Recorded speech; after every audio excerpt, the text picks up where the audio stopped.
में हमेशा पिताजी का इंटरेस्ट जिस चीज में था बेटे को उसी तरफ मोड़ रहे थे। तो आज हम पढ़ने जा रहे हैं कि कल हमने पढ़ा था सिद्धार्थ का मन कैसे उछता घर परिवार से, और क्यों उसको शादी के बाद, एक बेटे के बाद पिताजी के बूढ़े होने का आभास नहीं हुआ, और क्यों उसने घर छोड़ा। तो बेचैन था, परेशान था। घर छोड़ने के बाद, उस उद्यान के बाद, उस जंगल में जब वो पार्क में या मान लो उद्यान में बैठा, जिसका नाम मैंने कल बताया था अनुपीय, अनुपीय उद्यान।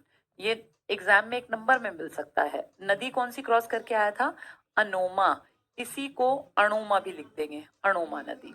न और अण तो नॉर्मल सी बात है, ठीक है।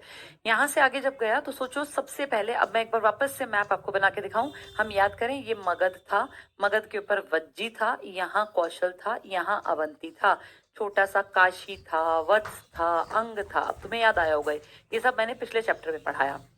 ये है मगध और ये है कौशल। इसका हिस्सा पड़ता है कपिलवस्तु, जहां से ये चलता चलता चलता चलता अब कहाँ आएगा? ऑब्वियस सी बात है, वैशाली आएगा। तो वैशाली एक आदमी पहुंचा है। अभी तक ये कोई भगवान नहीं है, नहीं ये कोई महान पुरुष है। नॉर्मल ऐसे बहुत लोग अपना घर छोड़ देते हैं। ये अपना घर छोड़ के यहाँ पहुंच गए, चलते चलते चलते चलते वैशाली। वैशाली क्या है? वैशाली वज्जी की राजधानी है। और वज्जी 8 गणराज्य थे यहाँ, ताकतवर राजा, मैंने आपको बताया था पहले। तो ये लोग बड़े समझदार थे।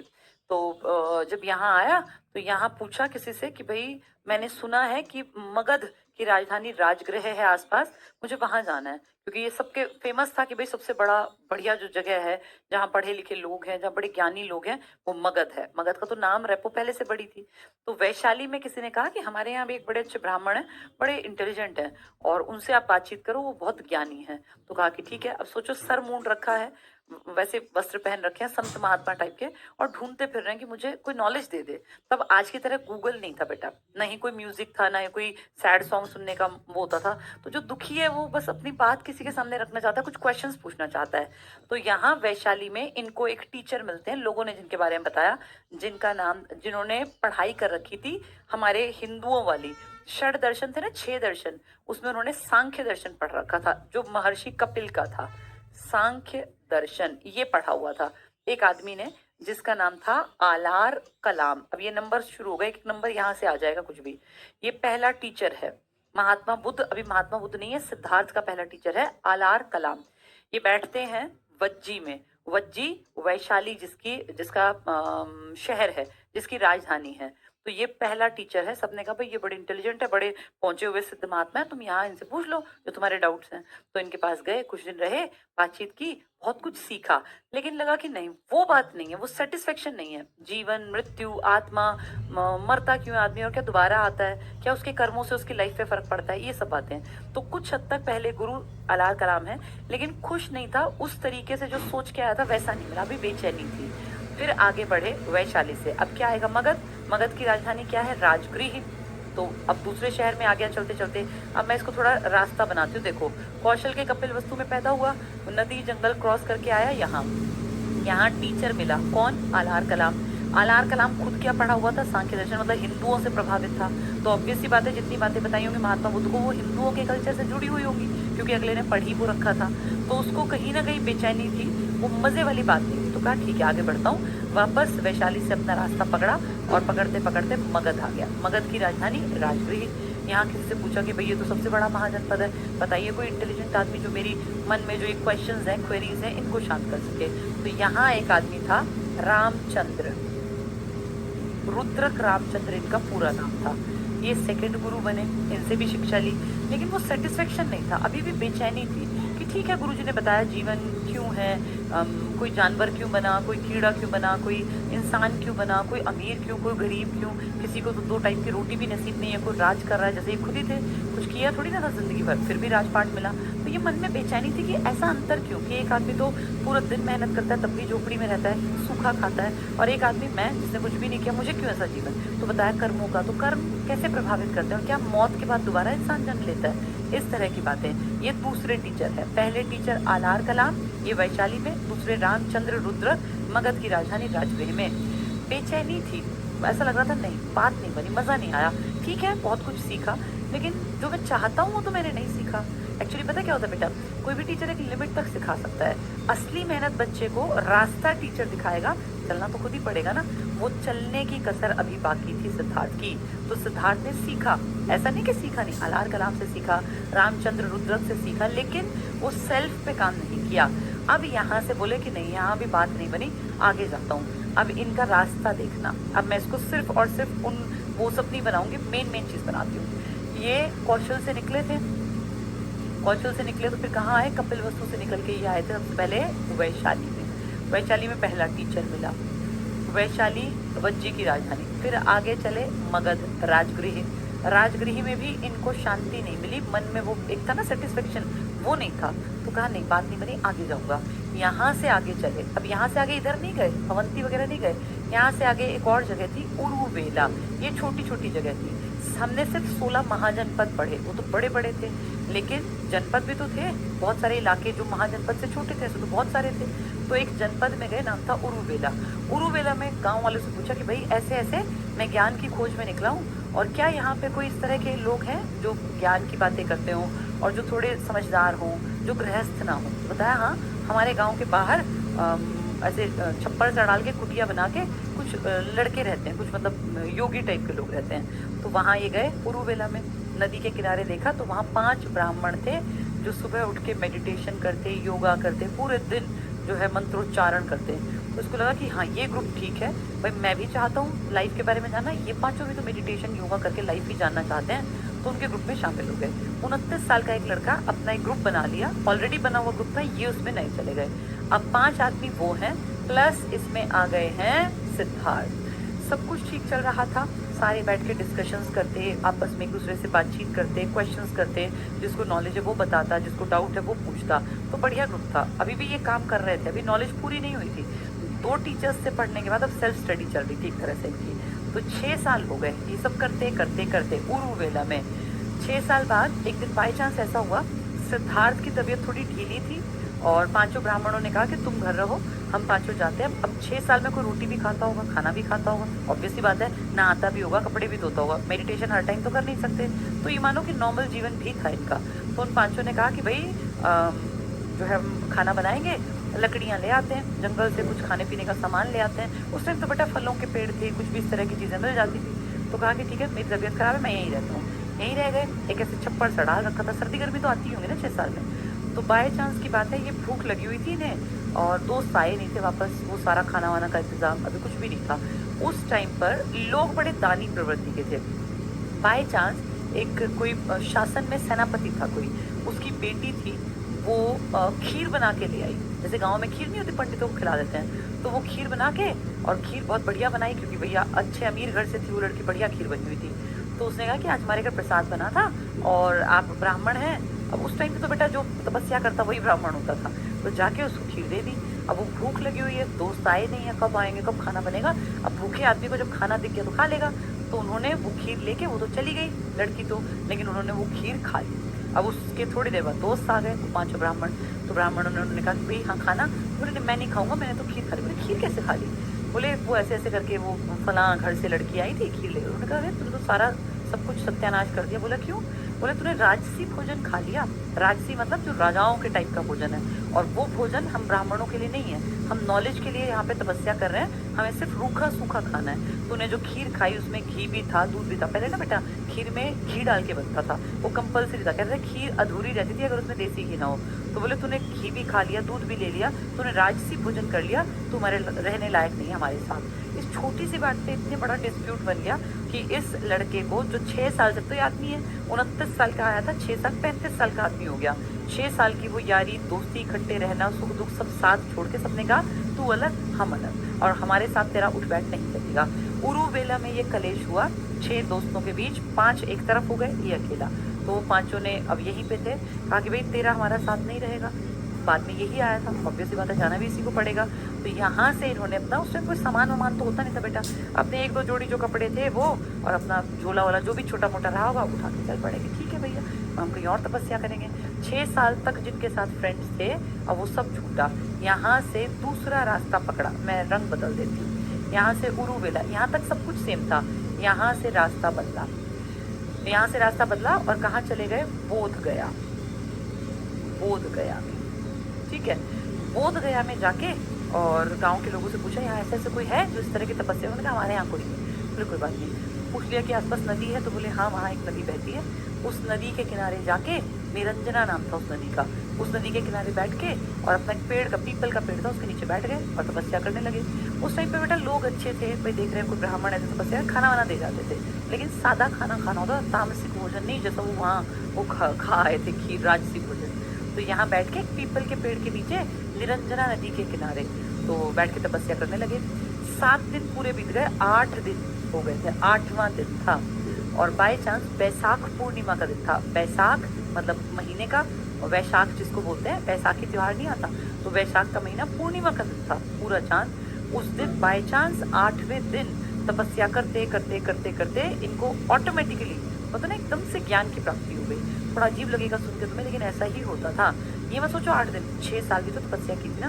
दुनिया क्या है, समाज क्या है, परमात्मा क्या है, जीवन क्या है, मृत्यु क्या है, आत्मा क्या है, पुनर्जन्म क्या है, अच्छे कर्म क्या है, बुरे कर्म क्या है, ये सब 6 साल से दोस्त बैठ के डिस्कशन तो करते ही थे, कहीं ना कहीं दिमाग में वो चीज़ें चलती थी। अब उन चीज़ों को एक सही रास्ता मिल गया 8वें दिन, तो इनको बड़ी शांति मिली। और जिस दिन इनके दिमाग की वो बत्ती जली ना, एनलाइटनमेंट बोलते हैं उसको, उसी को बोलते हैं कि इनको सारी नॉलेज, सारी चीज़ें समझ में आ गई। तो यहाँ दोस्तों के साथ 6 साल जो समझ नहीं आया, अब वो सब समझ में आ गया। इसे कहा जाता है कि भाई यहाँ इनको चीज़ों की समझ आई, बोध गया। बोध का मतलब ये अंडरस्टैंडिंग होता है, तो यहाँ इनको नॉलेज मिली। ये एक जगह है बोध गया।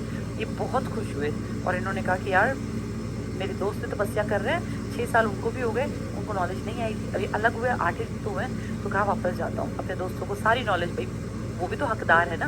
क्या हुआ, मेरी और उनकी लड़ाई हो गई, लेकिन 6 साल तो हमने साथ काटे हैं, और जो चीज़ मुझे अच्छी पता चली मैं दोस्तों को बताऊंगा। यहाँ से बेटा अपना बोरिया बिस्तर, अब इनके पास कुछ था ही नहीं, यहाँ से उठाया सारा अपना बैग, जो भी इनके पास एक आधा जोड़ी कपड़ा था, और बड़ी खुशी से चलते चलते चलते चलते वापस से पहुँच गए यहाँ उरुवेला। यहाँ यहीं पे तो लड़े थे लोग, तो उरुवेला गए और देखा कि हाँ मेरे दोस्त होंगे, लेकिन उनके दोस्त जो थे ना बेटा, लड़ने के बाद उनका भी मन बड़ा खराब हुआ, उनको बड़ा दुख आया। उन्होंने कहा यार छोटी सी गलती पे हमारा वो दोस्त बढ़िया दोस्त था, समझदार था, अच्छी बातें करते थे, मन लगता था, अब मन नहीं लग रहा यहाँ। पांचों ने डिसाइड किया कि हम यहाँ नहीं रहते, यहाँ बार बार उसकी याद आएगी, हम छोड़ देते हैं। जैसे ही उसने ये वाला रूट पकड़ा था ना, बोध गया वाला, तभी इसके 5 दोस्तों ने, जो 5 ब्राह्मण थे, उन्होंने भी नया रास्ता पकड़ा था। यहाँ से उरुवेला से इनके रास्ते अलग अलग हुए थे। वो चले गए थे सारनाथ में। सारनाथ ये यूपी और इसकी बेल्ट है बेटा, बिहार यूपी की बेल्ट चल रही है ये सारी। वो चले गए सारनाथ, इसका मतलब ये 2 रास्ते अलग अलग डायरेक्शंस में जाते थे। कहाँ से रास्ते निकले हैं? उरुवेला से। उरुवेला में लोगों ने 6 साल तक तपस्या की थी, ये रहा 5 ब्राह्मण प्लस सिद्धार्थ। अब ये बोध गया में तो सिद्धार्थ गया है, क्योंकि उन्होंने कहा तू निकल यहाँ से, उनका मन यहाँ आने लगा, तो वो नई जगह गए सारनाथ। अब जब ये वापस गया यहाँ पे बोध गया, तो इसने कहा अरे मेरे दोस्त कहाँ गए, वो 5 ब्राह्मण। तो गांव वालों ने कहा अरे तुम जब चले गए, तुम्हारे 1-2 दिन बाद ही वो भी चले गए। तो उसको फील हुआ कि यार मतलब एक दोस्ती तो थी पक्की। ऐसे कहा नहीं, मैं उनको नॉलेज जैसे मुझे हासिल हो गई, मैं चाहता हूँ मेरे दोस्तों तक ये बात पहुँचे। तो वहाँ से अपना चलने लगे वापस। रास्ते में 2 बंजारे मिल गए, यहीं पर उरुवेला में 2 बंजारे। बंजारा समझते हो ना, जो घूमते रहते हैं। बहुत ज़्यादा नॉलेज नहीं थी, क्योंकि बेटा नॉलेज के लिए ना टाइम देना पड़ता है। बंजारा एक कम्युनिटी थी जिनका काम था इधर उधर घूमने का, एक तरह से ट्राइब मान लो। तो जिसको पता है क्या, नॉलेज हर किसी को नहीं दे सकते आप, अब किसी से सीख लो। महात्मा बुद्ध ने इनको नॉलेज नहीं दी, इनको कुछ भी बताया नहीं। इन्होंने कहा अरे गुरुजी आप तो बड़े तपस्या यहाँ करते थे, हमें अपना शिष्य बना लो। तो उन्होंने कहा ठीक है मेरे शिष्य बन जाओ, मुझे कोई दिक्कत नहीं। इनके सबसे पहले शिष्य बने थे, ये प्रथम शिष्य थे इनके 2 बंजारे। लेकिन इन्होंने कोई भी नॉलेज की बात इनके साथ नहीं की, क्योंकि उनका मेंटल लेवल नहीं था उतना। हर किसी को बेटा पढ़ाया नहीं जा सकता। अब मैं आपको पढ़ा रही हूँ, आप में से लगभग लोग वो होंगे जिन्होंने बैच लिया, तो उनकी बुद्धि भी विकसित होगी। अगर मैं सेम बातें यूट्यूब पे पढ़ाऊँ तो हर कोई 1 घंटा पढ़ेगा ही नहीं। आप सब 1 घंटा पढ़ते हैं क्योंकि आप सीखने की इच्छा रखते हैं। पूरे इंडिया को फ्री में पढ़ाया जाएगा ना 1 घंटा, पढ़ेंगे नहीं लोग, और बल्कि बकवासबाजी और करेंगे, कुछ कुछ टाइप करेंगे। कारण हर कोई एक काम के लिए नहीं बना होता। तो ये जो 2 बंजारे थे ना, ये नॉलेज नहीं ले सकते थे, लेकिन इन्होंने हाथ जोड़ के नतमस्तक हो गए कि हमें अपना शिष्य बना लो। तो महात्मा बुद्ध के पहले शिष्य 2 बंजारे हैं। एक का नाम था कलिक करके, और एक का नाम था ये है ना अपनी तापसी पन्नू, इस टाइप का नाम था उनका, तपस्सु करके नाम था। फेमस नहीं है दोनों, क्योंकि दोनों को नॉलेज तो थी ही नहीं, लेकिन उनके शिष्य बन गए। अब इन्होंने बताया कि जी आप जब वहाँ गए ना, तो वो दूसरे रास्ते पे निकल गए। अब उस टाइम पे दूसरा रास्ता मतलब दूसरा ही गांव होगा। तो यहाँ से ये चले और पहुँच गए सारनाथ। वहाँ पांचों ब्राह्मण थे। इन्होंने कहा कि भाई बड़े खुश हुए, सब खुश होते हैं बेटा, इतनी पुरानी दोस्ती। तो इन्होंने कहा कि मुझे नॉलेज आ गई, मुझे ज्ञान प्राप्त हो गया। उन पांचों ने कहा अच्छा 7 दिन पहले हम इकट्ठे थे, 8वां दिन ही तो है, 7 दिन पहले तुझे कुछ नहीं आता था, तुम राजसी भोजन भी तूने खा लिया था और अब 7 दिन में तू क्या नहीं बन गया। तो उसने कहा नहीं मुझे नॉलेज आ गई, तुम मुझसे बातचीत कर लो, पूछ लो कुछ भी। तो एक पेड़ के नीचे ये लोग बैठे, उस पेड़ के नीचे महात्मा बुद्ध ऊपर बैठे, ये पांचों सामने अपने आसन बिछा के बैठे। उन्होंने क्वेश्चंस किए, आत्मा क्या है, परमात्मा क्या है, जीवन दोबारा क्यों मिलता है, कर्म क्या है, ईश्वर है क्या, आत्मा होती है, पुनर्जन्म होता है, इस तरह के क्वेश्चन। हर एक क्वेश्चन का बहुत अच्छा जवाब दिया महात्मा बुद्ध ने। पांचों ने कई घंटे तक इनका शास्त्रार्थ चला, आपस में क्वेश्चन आंसर्स। पांचों ने लास्ट में ये कहा कि हाँ सिद्धार्थ अब तू महात्मा बुद्ध, मतलब अब तू बुद्ध है, बुद्धू नहीं बुद्ध, बुद्ध मतलब एनलाइटेड, जिसको सारी नॉलेज हो। यहाँ से ये महात्मा बुद्ध बन गए। और महात्मा बुद्ध को सबसे पहले जिन लोगों ने युद्ध में किसने मेरी बात मानी, तो वो 5 ब्राह्मणों ने मानी। ये इनके पहले शिष्य तो वो 2 बन जा रहे थे, लेकिन जिनको नॉलेज दी, इस नॉलेज देने की घटना बहुत बड़ी घटना है और इसी को कहा जाता है धर्म चक्र प्रवर्तन। देखो नाम है इसका, धर्म चक्र प्रवर्तन। तो ये एग्जाम में आ जाएगा। जब घर छोड़ा था ना अपना यहाँ से, तो उसे कहते हैं महाभी निष्क्रमण। निष्क्रमण का मतलब होता है निकलना, अपना घर त्यागा तो महाभी निष्क्रमण। फिर जब यहाँ नॉलेज हुई तो उसको बोलते हैं, जहाँ नॉलेज हुई थी ना बेटा, इसी को कहा जाता है बोध गया। बोध हुआ मतलब अंडरस्टैंडिंग हुई। एक पेड़ के नीचे, पीपल का पेड़ था, उस पीपल के पेड़ को संबोधि वृक्ष भी कहते हैं, संबोधि, कि इसके नीचे बोध हुआ। बाद में एक चिड़ोकड़े राजा ने, शशांक ने, ये पेड़ ही कटवा दिया कि इसी के नीचे ज्यादा नॉलेज आई थी ना उसको, भाई इस धर्म से चिढ़ते थे, ये पेड़ कटवा दिया। तो संबोधि वृक्ष कौन सा वृक्ष था, पीपल का, जिसके नीचे बैठे थे। कहाँ की घटना है ये, बोध गया की। वैसे सारा मेहनत की थी उरुवेला में, लेकिन उरुवेला में न तो ज्ञान दिया और न ही ज्ञान हासिल हुआ, सिर्फ वहाँ मेहनत की। अगर कहें ज्ञान कहाँ हासिल हुआ, अंडरस्टैंडिंग एनलाइटमेंट, तो बोध गया में। कितने दिन बाद, 8वें दिन। और कौन सा पेड़ था, पीपल का पेड़, इसी को बोलते हैं संबोधि वृक्ष। फिर यहाँ से वापस कहाँ गए थे, उरुवेला। वहाँ दोस्तों नहीं मिले, ब्राह्मण नहीं मिले, लेकिन 2 शिष्य बन गए, 2 बंजारे। नॉलेज उनको नहीं दी, जाके अपने दोस्तों के साथ खूब उन्होंने क्वेश्चंस पूछे, इन्होंने आंसर दिए। फिर उन्होंने माना कि हाँ अब तो बुद्ध है। बुद्ध का मतलब एनलाइटेंड, जिसको सारी नॉलेज हो। तो एक खुशी मिलती है ना कि हमारी मेहनत सफल हुई। अब जैसे तुम पढ़ रहे हो, कल को तुम नौकरी लग जाओगे, तो तुम्हें ये सफर जो है ना बेटा, जिसको स्ट्रगल फेज कहते हैं, ये बहुत सुंदर लगेगा कि यार कैसे हम रात रात में पढ़ते थे, हम कैसे फलाना फलाना टीचर से पढ़ते थे, हम कैसे पेपर सॉल्व करते थे। बहुत सुंदर जिंदगी लगती है स्ट्रगल वाली। लेकिन तब जब सक्सेस मिल जाए, अगर सक्सेस ना मिले तो स्ट्रगल फिर काटता रहता है पूरी जिंदगी। तो इनको सक्सेस मिल गई तो वो स्ट्रगल अच्छा लगेगा। अब ये सारनाथ से आगे फिर यहाँ से बढ़ते हुए अगली एक छोटी सी वो जगह थी ना, काशी, मैंने बताया था, तो यहाँ से आगे बढ़े। इसके बाद फिर यहाँ कहीं कहीं छोटी छोटी जगहों पे रुके और फाइनली पहुंच गए काशी। काशी में इनको एक आदमी मिला, व्यापारी, यश नाम था उसका, यश। तो उसने इनको अपने घर रोका कि अरे आप तो बड़े ज्ञानवान पुरुष लगते हैं। वहाँ बैठे, अच्छी अच्छी बातें बताई, तो बड़े इम्प्रेस्ड हुए। उन्होंने कहा मैं हूँ तो गृहस्थ, लेकिन मैं आपकी बातों से बड़ा, मतलब एक होता है ना इम्प्रेशन बड़ा अच्छा है, मैं आपकी बातों से बड़ा अट्रैक्टेड फील कर रहा हूँ। तो काशी में इनके यश नाम का एक व्यापारी, फिर वो 50 लोगों को और ले आया अपने पड़ोस से कि भाई देखो कितने सिद्ध महात्मा आए हैं। तो 50 लोगों ने कहा हम तो आपके शिष्य बन गए। तो यहाँ इनके फिर से शिष्य, अब इनके शिष्य बढ़ते जा रहे हैं। ऐसे तो फेमस होते हैं बेटा, जैसे एक यूट्यूबर फेमस कब होता है, जब उसके फॉलोअर्स बढ़ते हैं, सब्सक्राइबर्स बढ़ते हैं। तो यहाँ भी ऐसा ही हुआ। पहले तो वो 2 बन जा रहे, वो तो नॉलेज थी नहीं, लेकिन फिर 5 ब्राह्मण। अब यश नामक व्यापारी, उसकी पत्नी और उसकी माँ, ये गृहस्थ हैं, सब घर में रहते हैं, लेकिन ये इसकी यश नामक व्यापारी की पत्नी और यश नामक व्यापारी की ही माँ, ये इनकी पहली उपासिका बनी, जो गृहस्थ घर में रहकर लाइफ में जीकर नॉर्मल, और फिर इनको अपना हेड मानता था, तो ये कहते थे उपासिका। तो सबसे पहली उपासिका कौन है इनकी, यश नामक व्यापारी की पत्नी और माँ। अब इनको ना खुशी मिल रही थी अंदर से, इनको लग रहा था बस मुझे नॉलेज आ गई, अब मैं इसको बांटता रहूँ, खूब लोगों तक अपनी बात बताऊँ। लेकिन तब ना कोई रेडियो था, ना टीवी था, ना कोई माइक सिस्टम था कि अपनी आवाज़ रिकॉर्ड कर दें। तो फिर कैसे नॉलेज बांटे, घूम घूम कर। सोचो पैदल जाना कहीं, फिर बोलना, लोगों को इकट्ठे करना। अब अगर 100 इकट्ठे हो गए तो आवाज़ इतनी नहीं है, भाई जंगल में तो बैठेंगे कहीं पर, तो 10-20 लोगों को इकट्ठे करना, फिर कहीं आगे जाके 10-20 को इकट्ठे करना, कितना मुश्किल था अपनी नॉलेज को बांटना। अब मेरे लिए आज के टाइम में कितना आसान है, यूट्यूब पर ही तो क्लास देनी है, लाखों लोगों तक पहुंच जाएगी। ऐसे ही कहीं ऐप पे क्लास देनी है, जो इंटरेस्टेड है वो पढ़ लेंगे। तो लेकिन उस टाइम तो ऐसा नहीं था ना बेटा, नॉलेज है लेकिन बांटूं कैसे, और नॉलेज तो बांटने से आगे बढ़ेगी, वरना तो मर ही ना जाएगा इंसान। तो यश नामक व्यापारी ने 50, फिर इनको फील हुआ कि नहीं, मुझे खूब घूमना चाहिए। वापस यहाँ से यात्रा की और फिर ये पहली बार जहाँ 1 साल लगातार रुके वो था बेटा सारनाथ। सारनाथ में इन्होंने जहाँ 5 ब्राह्मणों को अपने दोस्तों को पहला उपदेश दिया था ना, फर्स्ट उपदेश है ये, फर्स्ट उपदेश उनकी नॉलेज के लिए, इसी को बोलते हैं धर्म चक्र प्रवर्तन।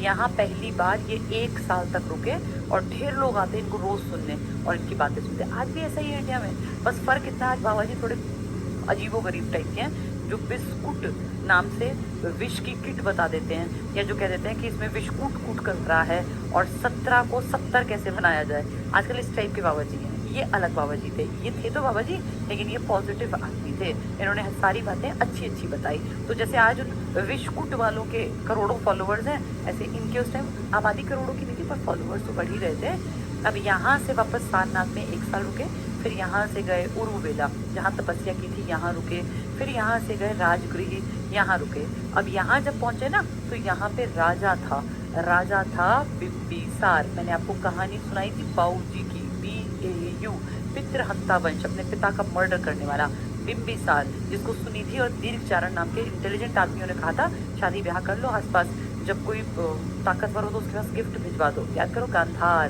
कंबोज और शादी ब्याह कौशल, वैशाली, फिर बाई चांस एक को पीलिया हो गया था चंड प्रद्योत को, अवंती के राजा को, वहाँ जीवक को भेजा था अपने राजवैद्य को। तो ये बिम्बिसार यहाँ पे राज कर रहा था मेन राजगृह में, जो किसकी राजधानी थी, मगध की। यहाँ आया तो इसने कहा अरे तुम तो भाई बहुत ज्ञानी आदमी हो और मैं तो अपने लोगों को इकट्ठे करूंगा, नॉलेज तुम बांटो, लोगों से बातचीत करो। तो यहाँ रुके, यहाँ लोगों को नॉलेज दी। फिर अब मगध में जाने का मतलब आप फेमस हो गए, फिर यहाँ से वैशाली गए, फिर यहाँ से अपने घर गए।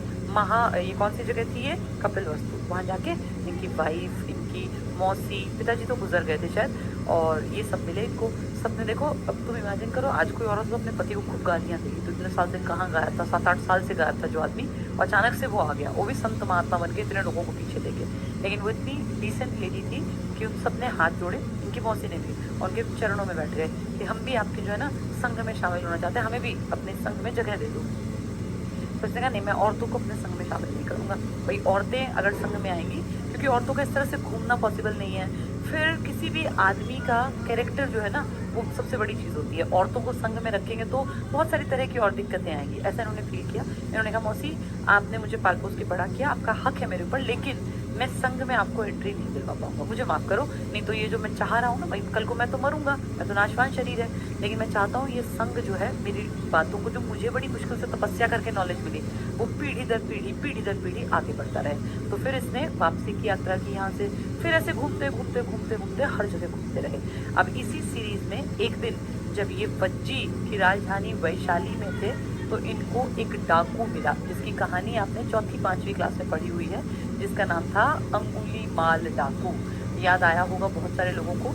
एक डाकू था, जंगल में रहा करता था, वज्जी वैशाली के जंगल में, सब जगह जंगल थे। और वो क्या करता, जो कोई वहाँ से गुजरता जंगल से, व्यापारी या कोई भी, उसको पकड़ लेता, उसको मार डालता, उसके पैसे वैसे जो भी होगा उसके पास खाने में छीन लेता, ऐसे वो जिंदगी जीता था। तो वज्जी का वैशाली का जंगल बड़ा मतलब एक नेगेटिव तरीके से फेमस था कि यहाँ अंगुलीमाल डाकू है, और जो यहाँ से शाम ढले निकलेगा उसको मारेगा वो। और उसने कितने आदमी मारे, इसकी गिनती कैसे करे वो, तो उसके दिमाग में आया हर आदमी की एक उंगली काट दूंगा, एक मारूंगा तो एक काट दूंगा, 2 मारूंगा 2। अब जैसे 5 आदमी मारे तो 5 उंगली। अब उंगली कहाँ रखे, तो उसने एक माला बनाई और उसमें उंगलियों को पिरोता चला गया। तो जैसे 50 उंगलियों की, अब से 50 मोती, ये मोती है, एक एक करके इसमें डाल दिए ना, तो उसने माला में उंगलियां डाल ली।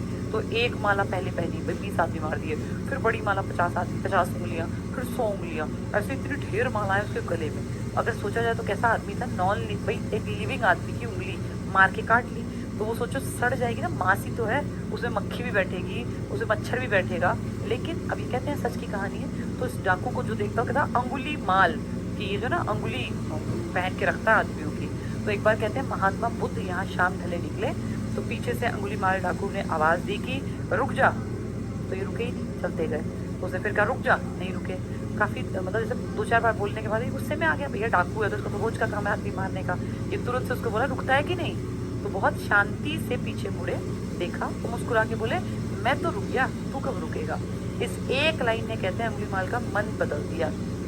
उसको फील हुआ कि इस आदमी ने मुझसे पूछा कि मैं कब रुकूंगा इस घटिया काम से, ये मैं क्या कर रहा हूँ, पिछले कितने सालों में मैंने कितने लोगों को मार दिया, और तुझे इससे शांति मिल गई।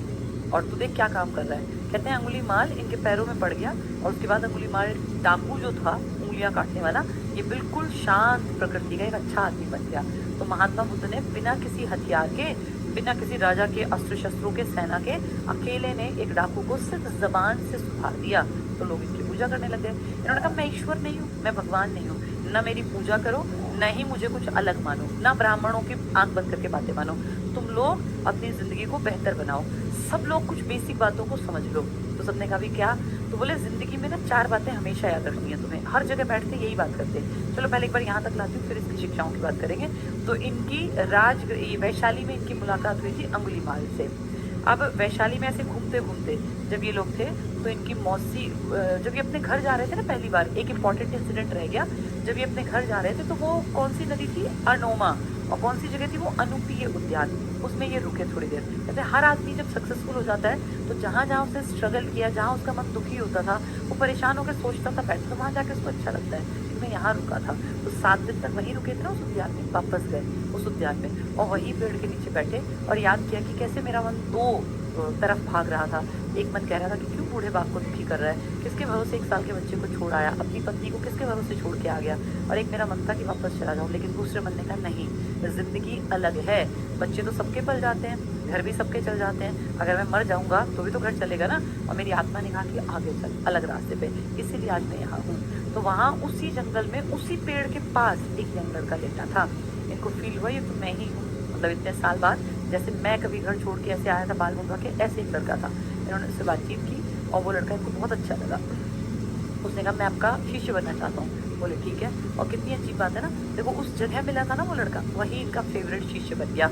उसका नाम था आनंद। तो आनंद की मुलाकात, जो इनका फेवरेट शिष्य था, इसकी मुलाकात उसी जंगल में, उसी बाग में, अनुपीय उद्यान में हुई। अब हर काम आनंद गुरु जी का बड़ी खुशी से करता। इनका भी एक विशेष लगाव था कि भाई वहीं से मैं इसको लाया हूँ। अब मान लो कोई आदमी कहीं दूसरे देश जाके बस जाए और कोई इंडिया से कोई बहुत गरीब आदमी जैसे तैसे करके और कुछ भी गलती में या जैसे भी उस देश में चला जाए, उसी के गांव का हो वो, और वहाँ जाके वो कहे कि अरे बाबू जी अब तो इतने बड़े आदमी बन गए हैं, मैं तो आप ही के गांव से हूँ, तो एक अलग सा अटैचमेंट होता है कि यार ये तो मेरी जगह से है। ऐसा ही मेरी जगह वाली फीलिंग जो थी ना, वो अनुपीय उद्यान में उस लड़के के साथ महात्मा बुद्ध की बन गई। तो महात्मा बुद्ध ने फिर उनको ढेर काम देना, बातचीत करना सब शुरू किया। अब सबको पता चल गया कि ये महात्मा बुद्ध का राइट हैंड है, जो ये कहता है महात्मा बुद्ध मान लेते हैं। इस बात का फायदा उनकी मौसी ने उठाया, प्रजापति गौतमी, और उन्होंने वह इसको कहा, उनके फेवरेट शिष्य को, आनंद को, कि आनंद देख बेटा, कुछ भी कह सुन के इसको मना ले कि ये हम लोगों को, औरतों को भी अपने संग में एंटर कर ले। तो उसने कहा ठीक है मैम, मैं कोशिश करूंगा भाई। उसने कोशिश की, उसने कहा जैसे तैसे कह के कि नहीं सर आपको तो करना पड़ेगा, अरे आपकी मौसी हैं सर, क्या दिक्कत होगी, कर लीजिए कोई बात नहीं। तो जैसे तैसे उसने कहा, उन्होंने कहा मैं आज बता रहा हूँ ये संग 1000 साल चलना है, चाहे मैं मर जाऊँ, लेकिन अगर औरतें इसमें आ गई ना तो ये 500 साल में बैठ जाएगा, मतलब आधी लाइफ हो जाएगी। बोला सर कोई बात नहीं, आधी सही। औरत अगर आपकी माता जी, भाई आपकी तो मौसी माँ एक ही हैं, आना चाहती हैं, तो सबसे पहले औरतों की एंट्री जो होगी ना संघ में, भाई हम भी जो है शिक्षा लेंगे, बातचीत करेंगे, हम भी इस तरह नॉलेज लेंगे और बांटेंगे, तो वो वैशाली में हुई थी। लड़की का नाम होता है ना वैशाली, ये याद करो, महिलाओं की एंट्री वज्जी की राजधानी वैशाली में हुई। किसके कहने पे की इसने ये? महात्मा बुद्ध की इच्छा नहीं थी, आनंद के कहने पे। कौन आनंद? इनका फेवरेट शिष्य। कहाँ मिला था? उसी उद्यान में, अनुपीय जंगल में, जहाँ महात्मा बुद्ध 7 दिन तक बैठे बैठे सोचते रहे थे, घर वापस जाऊँ या आगे चलूँ, वापस जाऊँ या आगे चलूँ। वहीं आनंद था, उसी जगह पर। तो आनंद के कहने पर, और आनंद ने क्यों कहा? क्योंकि मौसी गौतमी प्रजापति कह रही थी कि हमारी भी एंट्री संघ में करवा दो, हम भी बुढ़ापे में 4 शब्द इसके सुन के कहीं हमें भी स्वर्ग मिल जाएगा। तो इसीलिए ये पूछेंगे महिलाओं की संघ में जो एंट्री है वो किस जगह पर हुई? तो लड़की जिसका नाम है वैशाली, और सबसे पहली कौन बनी? इनकी मौसी गौतमी प्रजापति। ठीक है। यश नाम का व्यापारी याद है, काशी के आसपास, यश की पत्नी इनकी वो नहीं बनी थी कि इनके संग में, उसने कहा मैं उपासना करूंगी, आएंगे जब तब इनके चरणों में बैठेंगे, बातचीत करेंगे, लेकिन हम इनके पीछे पीछे नहीं घूमेंगे। जबकि मौसी ने कहा जहाँ ये जाएंगे हम भी पीछे पीछे रहेंगे, हम भी शिक्षा लेंगे। तो अंतर था। गृहस्थ जीवन जीने वाले उपासक बनते थे कि भाई हम तो बस प्रार्थना कर लेंगे, पूजा कर लेंगे, लेकिन हम ऐसे नहीं मानेंगे, पीछे पीछे नहीं घूमेंगे, हमारे घर में भी काम है। तो यहाँ से महात्मा बुद्ध धीरे करके बहुत फेमस हुए। अब बिम्बिसार जो सबसे बड़ा राजा है वो उनको बुलाता है, अपने यहाँ बुलाता है बिम्बिसार, और कहता है कि मैं आपको ना एक बहुत बड़ी प्रॉपर्टी का मालिक बनाता हूँ। भाई अब दुनिया भर के जंगल थे, एक वन दिया, वेणुवन विहार, जहाँ वो आते और वहीं ठहरते, वहीं 2-4 आदमी व्यवस्था करते। वहाँ सामने बहुत सारे लोगों के बैठने की जगह होती, आसन बिछा दिए जाते, जिसको आना है आ जाओ भई, गुरुजी आए हुए हैं, भाषण देंगे। तो ऐसे करके ना बेटा बड़े-बड़े राजाओं ने कहा यार बड़ा समझदार आदमी है, ऐसे तो कभी-कभी लोग होते हैं। तो सबने अपने-अपने यहाँ की एरिया कि लो भई ये 1 एकड़ ज़मीन हम इस नाम से छोड़ देते हैं, यहीं गाय बाँध लो, गुरुजी आएँगे, लोग आएँगे तो गायों का दूध पीने को मिल जाएगा, अच्छा खाने को मिल जाएगा। इस तरह से महात्मा बुद्ध के फॉलोवर्स बढ़ते गए और बढ़ते कहीं 3 ब्राह्मण, फिर उनके पीछे 1000 लोग, फिर 5 ब्राह्मण, फिर उनके 5000 लोग, ऐसे हज़ारों की संख्या में महात्मा बुद्ध के फॉलोवर्स बढ़ते चले गए। ये महात्मा बुद्ध का धीरे-धीरे करके फेम बढ़ रहा था, नाम चल रहा था। जब किसी का नाम चलता है ना बेटा, तो सबसे ज़्यादा चिढ़ते हैं उसके घरवाले, अमूमन। जैसे महात्मा बुद्ध से कौन चिढ़ेगा? जिनके चाचा का बेटा होगा, क्योंकि इनके पिताजी का कोई भाई बंधु होगा ना। चचेरे भाई ने 3 बार अटैक किया जान से मारने के लिए कि ये ऐसे इतना प्रसिद्ध क्यों हो गया। सोचो, चचेरे भाई को ये नहीं आया कि यार इसने सब कुछ त्याग दिया, ना ये अच्छे कपड़े पहनता, ना ये बहुत महंगे-महंगे वो ये अपने कीमती जेवरात पहनता, ना ये राजसी भोजन करता, ये कैसा जीवन जी रहा है। उसको ये नहीं दिखा, उसको ये दिखा कि ये तो प्रसिद्ध हो गया, इसका नाम तो मेरे पिताजी के नाम से बड़ा हो गया, हम तो राजा है और ये तो घूमने वाला सन्यासी है, लेकिन लोग उसके पीछे-पीछे पागल भागते हैं। तो इसका मतलब वो कितना ज़्यादा घटिया था, नीच था। उसने इन पे कई बार अटैक करवाए। खैर इनकी किस्मत अच्छी थी, ये बार-बार बच गए। फिर घूमते इन्होंने हर जगह ऐसे घूमते नॉलेज बाँटते रहे। किसी भी इंसान, अब हम इमेजिन करें ये सब इन्होंने कब किया होगा? 29 साल में घर छोड़ा, 6 साल तपस्या की, 29 और 6 35 ईयर्स। 35 ईयर्स में ये ज्ञानी बन के नॉलेज बाँटने लगे। इनको बाँटते ज्ञान, बारिशों में जा रहे हैं, सर्दी में जा रहे हैं, गर्मी में जा रहे हैं। बेटा हर किसी का ना शरीर की एक लिमिट है, एक मशीन है शरीर, एक टाइम के बाद बूढ़ा होगा, मरेगा, ये बात सबको पता थी। जब इनकी उम्र हुई ना 80 साल, तो इनको फील हुआ कि बस अब शरीर पूरा होने की तरफ आ गया और अब कोई ना कोई बहाना बनता है बेटा। मौत ऐसे तो कहते नहीं कि मैं मौत हूँ मैं मारूंगी, तो कोई बहाना बनता है। ये अपने शिष्यों के साथ घूम रहे थे, बारिशों का मौसम था और बारिशों में घूमना थोड़ा सा नुकसान करता है, क्योंकि ये कोई होटल में तो ठहरते नहीं थे, किसी के भी घर रुक जाते थे। अब उसने जो खाने में दिया, उस टाइम कोई लाइट भी नहीं थी कि लाइट ऑन की और खाना परोसा गया। उस टाइम तो मशाल दिए थे बेटा, गरीब घरों के दिए, अमीर राजाओं के पास मशाल। अब गरीब घर में मशाल भी नहीं है। तो कहते हैं ये घूमते एक दिन ऐसे ही अपने कुछ शिष्यों के साथ मल्ल जो थे ना, मल्ल, मैंने आपको 16 महाजनपद में पीछे लास्ट मल्ल पढ़ाए थे। ये 2 इलाके के मल्ल थे, एक पावापुरी के और एक कुशीनारा के। इनके एरिया में आ गए। मल्ल के में उम्र हो गई थी 80 साल, ये मान लो मल्ल का एरिया है। मल्ल के 2 इलाके हैं, एक का नाम है पावापुरी और एक का नाम है ये कुशीनारा। है ये मल्ल, जैसे इंडिया में कह दूं और इधर मैं कह दूं हरियाणा, इधर कह दूं राजस्थान, ऐसे मान लो। तो मल्ल इलाका था, महाजनपद का नाम था। मल्ल के इलाके में ये घूमते पावापुरी में आए। रात में किसी कुम्हार, सुनार या लोहार, ये एग्जैक्टली नहीं पता क्योंकि किताब में तीनों अलग अलग मिलते हैं। कोई कहता है स्वर्णकार का घर था, कोई कहता है कर्मकार का घर था कुम्हार का, कोई कहता है लोह जो लोहे का काम करते हैं लोहार, उनका, जिसका भी घर था उनके घर रुके। अब जहाँ अतिथि रुकता था वहीं भोजन की व्यवस्था करनी पड़ती थी। वो आदमी हो सकता है गरीब रहा होगा, तो शायद सुनार तो ना रहा हो, क्योंकि सुनार तो सोने का काम करेगा, अमीर होगा। उसने जो उसके पास था वो सर्व कर दिया। अब जब वो सर्व किया, बारिशों का मौसम है, उस टाइम बेटा आज की तरह 3 टाइम भोजन नहीं पकता था। तब सुबह एक बार 2 दिन पहले बना लिया, वही खाते रहते थे। ज़्यादा कोई मिर्च मसाले और ये तो प्रोसेस था ही नहीं कि जो है बहुत बढ़िया तरीके से जायकेदार, तो जैसा मिल रहा है वैसा खा लेते थे। अब इनको वहाँ जब खाना परोसा गया ना, तो दिए की रोशनी में इनकी नज़र गई, जब इनकी थाली में जो रखा गया खाने का सामान, उस पर फफूंदी लगी हुई थी। बारिश के मौसम में ना कोई भी चीज़ जल्दी खराब होती है, फंगस लग जाता है, तो नेचुरल प्रोसेस है, कहीं भी हो सकता है। उन्होंने ऑब्जर्व किया कि जो खाने के लिए उन्होंने दिया है उस पर फफूंदी है। तो इन्होंने उसको कहा कि रुको, ये मैं खा लेता हूँ, लेकिन तुम इन लोगों के लिए ये वाला मत सर्व करो, इनको कुछ और दे दो, हल्का फुल्का कुछ भी जो घर में पड़ा हो। अब मान लो घर में किसी के में दूध रखा है, तो दूध का आधा जो उस टाइम पे जो मिट्टी के बर्तन थे पकड़ा दिए, पी के सो गए। इतना ही खाना होता था। आज की तरह नहीं कि पकवान बन रहे हैं और अलग अलग चीज़ें खा रहे हैं। तो वो जो परोसा गया था, पता नहीं वो क्या था, किताबें कहती हैं शुकर मंथन था। एग्जैक्टली इसका नाम नहीं पता। कुछ लोग कहते हैं कि ये बिगाड़ के रखा गया है, वैसे इसका तुम मतलब सर्च करोगे तो सुअर के मांस को बोलते हैं शुकर मंथन। लेकिन फिर वही बात है कि डिस्प्यूटेड है बेटा, सुअर का मांस महात्मा बुद्ध क्यों खाएंगे? महात्मा बुद्ध तो जीव की हत्या को भी मना करते थे। तो ये बात कहीं ना कहीं गड़बड़ की, और जो लिखने वाले हैं उस टाइम पे कोई जाके थोड़ी ना देख रहा था कि क्या परोसा गया, बस अब शुकर मंथन लिख दिया। अब वो सही है गलत है किसी को नहीं पता, इसलिए पेपर में आता भी नहीं है, डिस्प्यूटेड है। तो ये खाना परोसा गया, इस पर फंगस लगी हुई थी, इन्होंने वो खा लिया। क्यों खाया जब देख लिया? क्योंकि पता था कि किसी ना किसी बहाने तो शरीर पूरा करना है, मरना तो है ही। अब ये लॉजिक हो जाएगा कि हाँ भाई इसलिए मर गया। खा के सो गए, रात में ही पेट में फंगस ने काम करना शुरू किया, उम्र ज़्यादा थी, पचा नहीं, आंत में जाके वो परेशानी स्टार्ट हो गई, पेट में वॉमिटिंग स्टार्ट हुई। सुबह उठते उठते तबीयत बिगड़ गई। कहा लेकिन रुकेंगे नहीं, आगे चलेंगे। शिष्यों ने कहा ठीक है सर। अब ये थे कहाँ पर? पावापुरी में। यहाँ से आगे बढ़ते बढ़ते बढ़ते और ये अगली जगह आ गए। अब सोचो बीच में वॉमिटिंग भी हो रही है, परेशान भी है, कुशीनारा में आ गए। ये बहुत 1-2 दिन की कहानी है बस ये। कुशीनारा में आए, ज़्यादा बीमार हो गए क्योंकि डॉक्टर तो था नहीं कोई। और फिर इन्होंने कहा बस अब समय आ गया, अब मैं जाऊँगा। लगातार लूज मोशन है, वॉमिटिंग है, लूज मोशन है, वॉमिटिंग है। रास्ते में कोई बहुत ज़्यादा पीने का पानी नहीं, कोई ORS का घोल नहीं, कोई डॉक्टर नहीं। तो ऑब्वियस सी बात है कि आदमी मर ही जाएगा। वैसे भी शरीर पूरा होना था ना। तो इन्होंने कहा कि बस अब लास्ट टाइम आ गया, अब अपने शिष्य को बुलाया। सबसे अच्छा फेवरेट शिष्य या तो आनंद था या फिर जिसको ये नॉलेज देंगे उस लड़के का नाम था सुभद्र। सुभद्र, सु मतलब अच्छा। ये इसको अंतिम उपदेश देंगे कुशीनारा में और ये बुला के क्या कहेंगे कि सब चीज़ नाशवान है। बस यही नॉलेज है, ये बहुत बड़ी नॉलेज है। इन्होंने कहा कुछ भी शाश्वत नहीं है, सदा कुछ नहीं चलेगा, सब खत्म हो जाएगा। ये इनकी लास्ट लाइन थी। उसके बाद इनकी डेथ हो गई।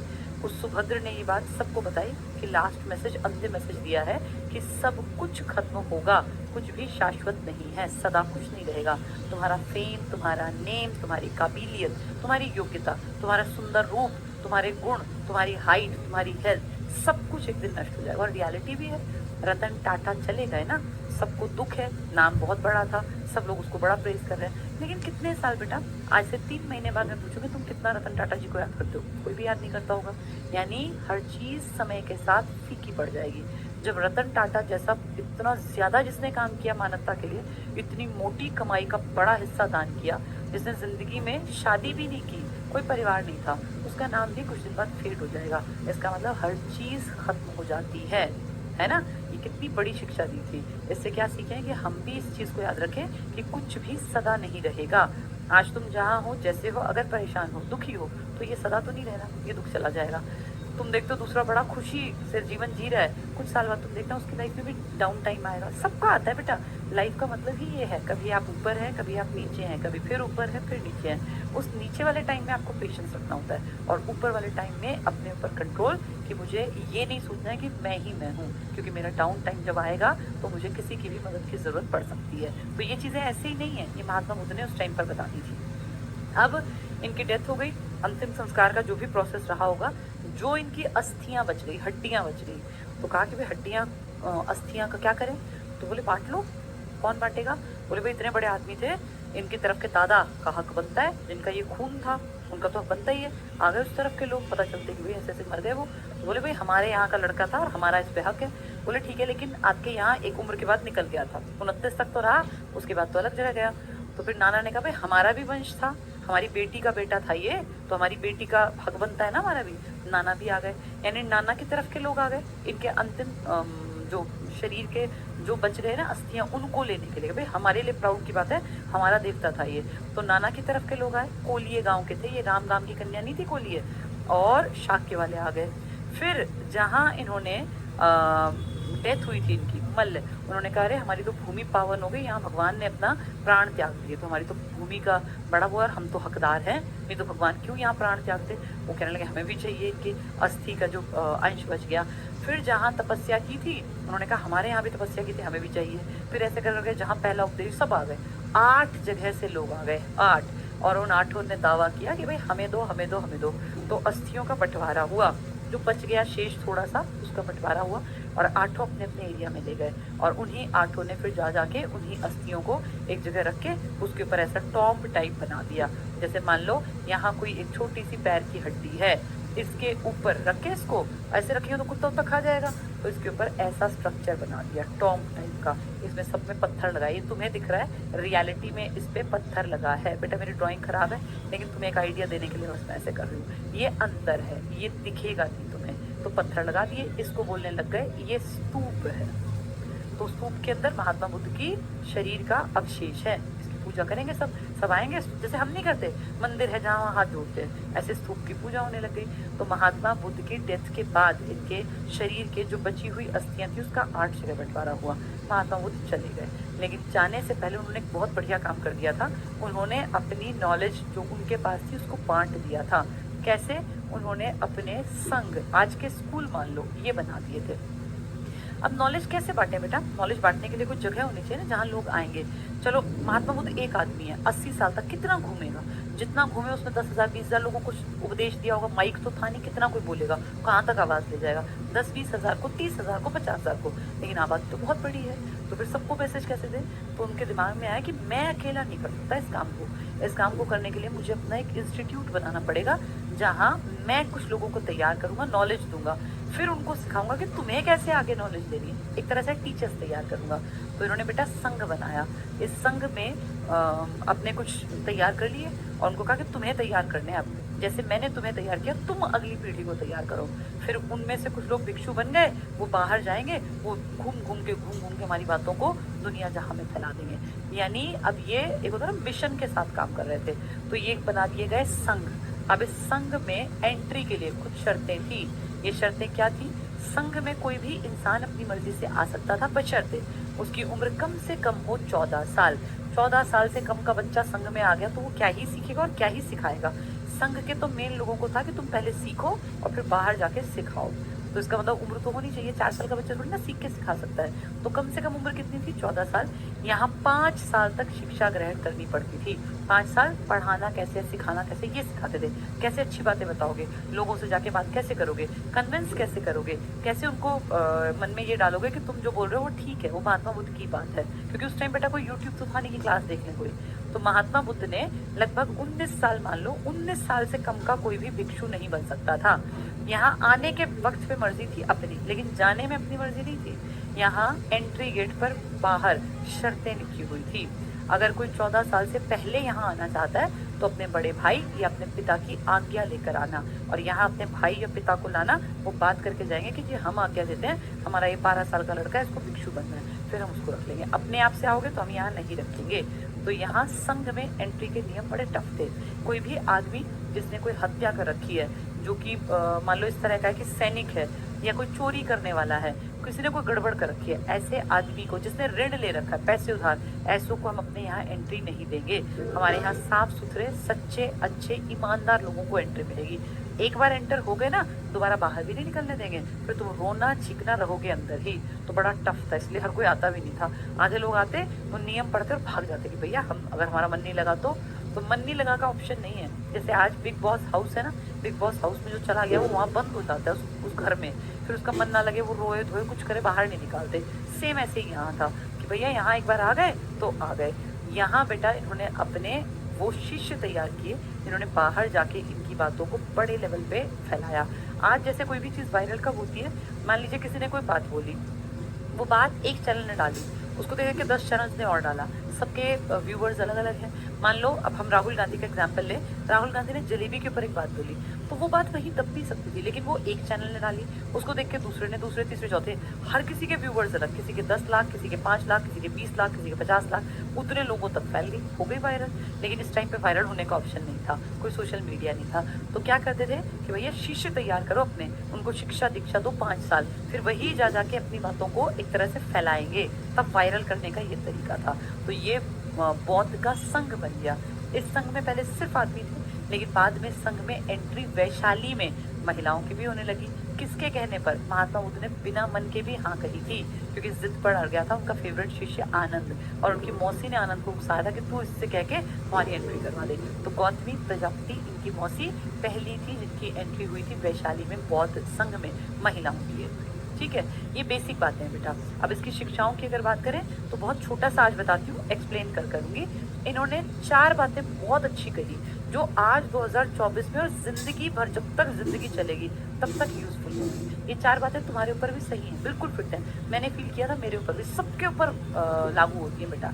इन्होंने कहा 4 आर्य सत्य हैं, यानी 4 बेस्ट सच बातें क्या है। तो 4 आर्य, आर्य होता है श्रेष्ठ, यानी बेस्ट सच्ची बातें। होता ना भाई सबसे बढ़िया बातें। तो ये 4 सच्ची बातें ये हर इंसान के लिए ठीक है और आज भी हैं, तब भी थी हज़ारों साल पहले। 4 बातों में से पहली बात क्या है? पहली चीज़ इन्होंने कहा दुःख है।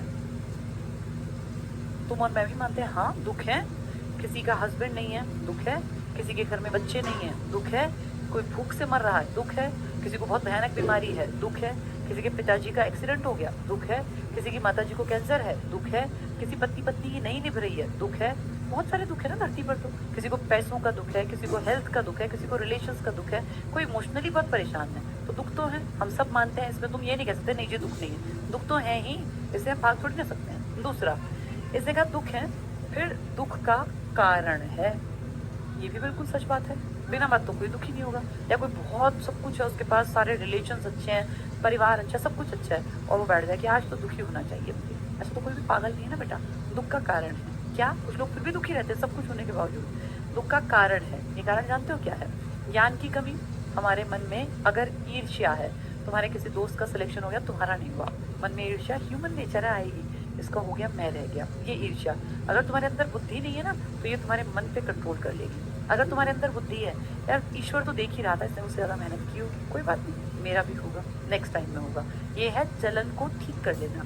जलन तो होगी, ह्यूमन बेसिक नेचर टेंडेंसी है जलना। अगर हम जलते ना हो तो हम आगे भी ना बढ़े बेटा। हम दूसरे इंसान से जल के ही मेहनत ज़्यादा करते हैं, ये रियलिटी है। अकेला बच्चा ईर्ष्या नहीं रखता, इसलिए खाने पे लपकता नहीं, टूटता नहीं। तुम जिन घरों में हो 3-4 भाई बहन अगर तुम हो, और जो और पुराने 5-6 भाई बहन हैं, तो हम देखो एक एक चीज़ को कैसे फटाक से पकड़ते थे। मुझे तो याद नहीं कभी कोई कहता हो कि मुझे बनाना नहीं खाना, या मुझे फल नहीं खाने, या मुझे लड्डू नहीं खाने, मुझे रसगुल्ले नहीं खाने। गलती से मिलते थे, और मिलते थे तो कितने अच्छे लगते थे, ऐसा लगता था भगवान मिल गया।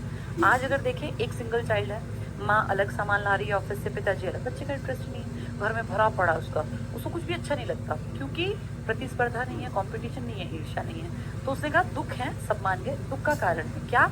ईर्ष्या, जलन, किसी को देख के चिढ़ना, आपका अज्ञान बेसिकली, ठीक है। उसके बाद तीसरा इसने कहा सब इस बात को सुन के दुखी हो गए कि हाँ यार सही कह रहा है ये आदमी। ये निराशावाद था बेटा, निराशा, कोई आशा नहीं। था ना भाई मैं दुखी हूँ, हाँ भाई मैं भी दुखी हूँ, इस टाइप के। फिर इन्होंने कहा नहीं, दुख तो है, दुख का कारण भी है, पर एक अच्छी बात यह है कि ये दुख दूर हो सकते हैं। थर्ड पॉजिटिव पॉइंट है कि दुख दूर किए जा सकते हैं, दूर हो सकते हैं। अब आदमी के दिमाग की बत्ती जली, और वो जो नेगेटिव था ना, वो आशावादी बन गया कि अच्छा हाँ दुख दूर किए जा सकते हैं। जैसे मान लो तुम मेरी क्लास दे रहे हो, मैं तो नहीं जानती, पर तुम में से हो सकता है कोई बहुत ज़्यादा गरीब हो बेटा, बहुत ही ज़्यादा गरीब, पिताजी ना हो, भाई सिस्टर अनमैरिड बैठी है, माँ मजदूरी करती है, जैसे तैसे तुमने गिर पड़ के ये ऐप लिया, तुम बहुत मेहनत कर रहे हो बहुत ज़्यादा। तो एक पॉजिटिव चीज़ तुम्हारे मन में है ना कि जैसी कंडीशन है ऐसी बहुत दुनिया की होती है, लेकिन फिर बेटा बेटी मेहनत करके अपनी कंडीशंस को सुधार लेते हैं। तुम जब मेहनत करके जिस दिन लग जाओगे, तो तुम्हारे फादर के सिर पे अगर कर्जा है वो नहीं है, तुम्हारी माँ बहुत मुश्किलों से तुम्हें पाल पोस के यहाँ तक लाई है, तो ये सब ठीक भी तो हो सकता है बेटा। ये जिंदगी भर थोड़ी ना चलेगा। और सबसे ज़्यादा किस्मत पता है किसकी बदलती है? जो 18 से लेके और ये मान लो 35-40 साल तक बहुत बहुत बार बदलती है किस्मत, मौके देती है किस्मत, बार बार बार बार। 50 साल के आदमी को मौका नहीं मिलता, 10 साल के बच्चे को भी क्या मौका मिलेगा, लेकिन 16-17 के बाद और 35-40 तक मौके बार बार आते हैं, नौकरी के, बिजनेस के, कुछ भी कामकाज के, बहुत सारे मौके। कुछ लोग उनको गवा देते हैं, कुछ लोग उनमें निकल जाते हैं, बढ़िया नाम कमा लेते हैं। तो ये इसने पॉजिटिव बात कही कि दुख दूर हो सकते हैं। तो लोगों को खुशी हुई कि हाँ हेल्थ इश्यूज भी ठीक हो सकते हैं खान पान ठीक करके, रिलेशंस अगर ख़राब है वो भी ठीक किए जा सकते हैं। अगर आपको समझ आ गई तो फिर रिलेशंस ठीक हो जाएंगे। तो पहला और दूसरा नेगेटिव था, दुख है, हाँ हाँ हाँ, सबको लगा हाँ हाँ हम दुखी है। दुख का कारण है, हाँ है, तुम ईर्ष्या करते हो, तुम जलते हो, तुम किसी को देख के खुश नहीं हो, तो अपने आप दुख कारण हो गया ना। तीसरा क्या कहा? दुख दूर हो सकते, तो हम बड़े खुश हुए। फिर चौथा इन्होंने कहा दुख दूर करने का मार्ग है। भाई दूर हो सकते हैं तो चलो एक बात हो गई, लेकिन कैसे दुख दूर होंगे, रास्ता भी तो बताओगे। तो बोले दुख दूर करने का मार्ग है। क्या मार्ग है? ये 8 रास्ते बताए, नाम दिया अष्टांगिक मार्ग, यानी 8 चीजें समझ लो, सारे दुख खत्म, सारे दुख खत्म। तुम्हारे पुराने रिलेशंस के, सोसाइटी के, जो भी तुम्हारे दुख हैं, जैसे अगर मैं इनको पढ़ाऊंगी ना कल डिटेल से, तो तुम्हें बताऊंगी, तुम्हें सच में लगेगा यार आज भी बहुत अच्छी बात लगती है ये। जब भी तुम इस बात को सुनोगे ना, कभी भी जब परेशान हो, दुखी हो, तुम्हें फील होगा महात्मा वो तो बिल्कुल सच बात कह के गए। और अगर हम उस बात को समझ लें, अपनी लाइफ में डाल लें, तो हमें दुख खत्म हो जाएंगे। अब ये अष्टांगिक मार्ग क्या है ये मैं कल एक्सप्लेन करूंगी। इसमें बुद्धि का बहुत इस्तेमाल होता है, जिसमें बुद्धि है ना वो जल्दी ही अपने आप को नेगेटिव टाइम से निकाल लेता है और वो आशावादी है। अब ये दोनों तरह की बातें करते हैं, इसीलिए बौद्ध धर्म को मध्यम मार्गी कहा गया। मध्यम मार्गी यानी बीच के रास्ते वाले। क्यों मध्यम मार्गी? रट्टा मत मारना, इसकी दो बातें निराशावादी हैं और दो बातें आशावादी, तो इसलिए नाम क्या दिया गया? मध्यम मार्गी। अब एग्जाम में आ जाएगा बौद्ध धर्म के अनुयायी निराशावादी थे, आशावादी थे, मध्यम मार्गी है, तो तुम्हें क्या टिक करना है? मध्यम मार्गी है। एग्जैक्टली चारों निराशा की बात भी नहीं करते पॉइंट, ये चार बेस्ट ट्रूथ है, इसे कहते हैं चार आर्य सत्य। आर्य का मतलब बेस्ट, तो सबसे बढ़िया चार बातें यही हैं। ये इन्होंने ऑब्जर्व की दुनिया, समाज, सोसाइटी में कि दुख है।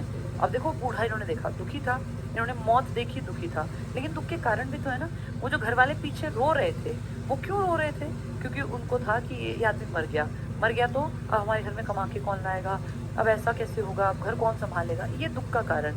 तो कहीं ना कहीं आपकी एक्सपेक्टेशन थी उस आदमी से, अगर आपकी एक्सपेक्टेशन ना होती तो आप कोई भी दुखी ना होते। तो उन्होंने कहा कि इसका मतलब तुम सब जो दुखी होते हो ना, इसके पीछे कोई ना कोई कारण है।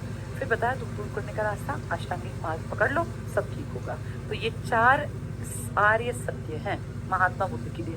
अब हमने महात्मा बुद्ध तक का सफर देखा, पहले सिद्धार्थ था, महात्मा बुद्ध, और अब महात्मा बुद्ध घूम घूम के फाइनली 80 साल में एक्सपायर भी हो गए। लेकिन एक्सपायर होने से पहले एक बड़ा इंस्टीट्यूशन खड़ा कर गए, किस नाम का? संघ नाम का, जिसमें सिर्फ पहले आदमी आते थे, 14 साल का लड़का आ सकता था, लड़कियां नहीं आती थी। लेकिन उनके फेवरेट स्टूडेंट आनंद के कहने पर, मौसी के उकसाने पर, उन्होंने वैशाली में औरतों की भी एंट्री कर दी। तो अब कल पढ़ेंगे ये अष्टांगिक मार्ग ऐसा क्या था और क्या अष्टांगिक मार्ग आज भी यूजफुल है। जब मैं पढ़ाऊंगी तो आपकी समझ में आ जाएगा, ठीक है। शीतल लिख रही है अब हम रेंट पर रहते हैं। बेटा ऐसे बहुत सारे लोग हैं, बहुत सारे। पीडीएफ डाउनलोड नहीं हो रही बेटा, उन्होंने बात की थी तो कह रहे थे कि पहले हिंदी की डाल दो, उसको डाउनलोड कर ले, उसके बाद इंग्लिश में जो इशू है ना उसको रिजॉल्व करने के लिए टीम को बोला हुआ है। तो वो कह रहा था कल डाल दूंगा इस वाले चैप्टर की। अभी ये 2 दिन कहानी सुनने के थे, कहानी सुन ली, अभी कल भी इस कहानी को आगे कंटिन्यू करेंगे, फिर पढ़ेंगे, ठीक है। हाँ हिंदी में भी पीडीएफ नहीं खुल रही है, वो कह रहे थे आज डालेंगे। हिंदी वाली तो बेटा शायद खुल रही थी। बेटा बुक तुम कोई सी भी ले लो, मैं जो डलवा रही हूँ ना ये मेरी बुक का जो है वो सारा मटेरियल है, ये पीडीएफ की फॉर्म में तुम्हारे पास मिल जाएगा। बाकी जहाँ से तुम हो, कोई बिहार से, कोई यूपी से, कोई झारखंड से, कोई छत्तीसगढ़ से, जो सबसे बेस्ट किताबें बिकती हो ना कॉम्पिटिटिव में, ऐसे कहीं भी जाके पता करो कौन सी किताब सबसे बढ़िया बिकती है, तो वो सस्ती मत लेना, बढ़िया लेना। चाहे सस्ते कपड़े ले लेना, जूते ले लेना, बैग ले लेना, बस इसमें गड़बड़ मत करना। थैंक यू बेटा राजेश, थैंक यू। बिल्कुल सक्सेसफुल हो जाओगे बेटा, मेरा ढेर सारा आशीर्वाद। और मेरे आशीर्वाद से ज़्यादा ना बड़ा ईश्वर बैठा है, ईश्वर सब पे नज़र रखता है बेटा। मैंने देखा है कि हाँ लाइफ में प्रॉब्लम्स आती हैं, दिक्कतें आती हैं, चैलेंजेस आते हैं, लेकिन जो लोग मेहनत करते जाते हैं ना, जो मतलब अटल है कि भैया नहीं कुछ भी हो मुझे पढ़ना है। रेंट के घर पे भी दुनिया रहती है, लोग एक एक कमरे में भी ज़िंदगी जीते हैं, लेकिन वहाँ रह के उस टाइम पर मेहनत करना। तुम सब बेटा अपनी ज़िंदगी को बदलने वाले पड़ाव पे हो, तुम सब लाइफ बदल सकते हो। मैंने बहुत क्लोज से अपने स्टूडेंट्स को देखा जिनके सर पे छत नहीं थी, जिनकी छतें टपकती थी, उनमें से 2-2 3-3 भाई बहनों में से दोनों तीनों लग गए। तो आज देखो तुम, अब वो 6 महीने में अपना घर पक्का नहीं कर लेंगे क्या? उनके घर की छत भी पक्की हो जाएगी, तोड़ेंगे पूरा नया बना देंगे। 2 भाई बहन अगर पुलिस में लग गए तो तुम सोचो 80,000 का महीने का काम हो गया। 1 साल में कितने रुपए इकट्ठे कर लेंगे दोनों मिलके? उनको तो बेटा खर्च करने की आदत ही नहीं है ना, गरीब बच्चा ज़्यादा खर्चा नहीं करता, वो 1,000 में भी अपना पूरा महीना काट देगा। उनको वो है ही नहीं उस तरह के शौक कि वो 10,000 के जूते ले और 5,000 की शर्ट ले। वो जानते हैं कि भैया हमने बहुत जीरो से शुरुआत की है, हम 300 रुपए की 3 टी-शर्ट पहनने वालों में से हैं, तनी तो ढकना है। और ऐसी लाइफ 1-1.5 साल और जी लेंगे जैसे पहले जी रहे थे, इस पैसे को जोड़ेंगे और अपना घर पक्का कर लेंगे। आप सोचो 1 साल में इतना रुपया हो जाएगा कि वहाँ उसको तोड़ के वो 50 गज को 2 कमरे डाल लेंगे, एक किचन बना लेंगे, और धीरे धीरे करके फिर अपनी तनख्वाहों में वहाँ एक बेड डलवा लेंगे, एक एसी लगवा लेंगे, एक गीजर लगवा लेंगे, वहाँ का थोड़ा ढंग का किचन करवा देंगे। बेसिक चीज़ें सब हो जाती है, बस आप मेहनत करके वहाँ तक का रास्ता पकड़ लो, ठीक है बेटा। पीडीएफ नहीं खुल रही इस चैप्टर की, बेटा इस चैप्टर की शायद कल खुलेगी, वो काम कर रहे थे इस पर। हाँ बेटा, एसएससी सीजीएल में भी कुछ भी आ सकता है, कहीं भी, किसी पेपर में ये नहीं है कि महात्मा बुद्ध नहीं आएगा। महात्मा बुद्ध के संघ के बारे में, त्रिरत्न के बारे में, अष्टांगिक मार्ग के बारे में, 4 आर्य सत्य के बारे में, इनकी पत्नी का नाम, बेटे का नाम, पिताजी का नाम, इनकी टेरिटरी, कहाँ इनको नॉलेज मिली, कंथक क्या था, चन्ना क्या था, पहला उपदेश कहाँ दिया, ज्ञान कहाँ प्राप्त हुआ, तपस्या कहाँ की, कौन सी नदी, सब आ सकता है, पेड़ का नाम भी। ठीक है। Thank you Pavan Kumar Mishra ji, thank you.